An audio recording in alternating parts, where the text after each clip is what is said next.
Paleo versus Rippetoe. My first blush with Paleo was when I was reading Nicholas Taleb's book on randomness, and it was way back when, and I enjoyed the book. It was hard to read, and at the end of it, he alluded to Art Devaney's type of training modalities, where he periodized things, used a chaotic theory, and I was intrigued by it. I listened to his Econ Talk lecture, where he talked about baseball hitting, how movies work, and he did talk about how to get in shape, and that's where I first heard about fasting.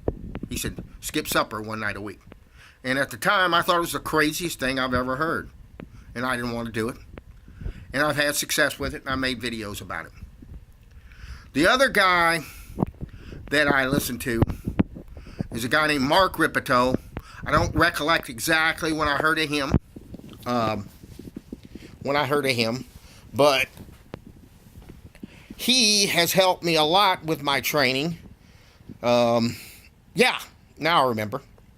It was a Men's Journal article in 2011 where they alluded to this starting strength program, and you just do 3 sets of 5, and at the time I had a Smith machine, and I started out squatting on the Smith machine 185 with the machine on those rollers going up and down, and I went and added about 100 pounds to all 3 of my basic lifts in about a month. I mean, it was a lot. It was heavy. I really put it on. I got strong. And I added about 50 or 60 pounds to my clean. And right after that, I started losing weight.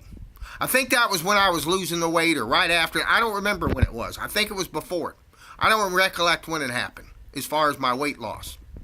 But it was around that time. So I've been a devotee of Coach Rippetoe for about 10 years, or 8 or 9 years. And I've known about Art Devaney longer. And I didn't really follow them until the last 7 or 8 years. So one of them, Rippetoe, he says you kind of got to get fat to get strong. There's really no way around it. And my own experience proved that, because during the first decade of this century, I got up to over 260, around 250, 260, and I was lifting a lot. And I still think that that's the reason I lost weight so successfully. It's because I was so big and strong.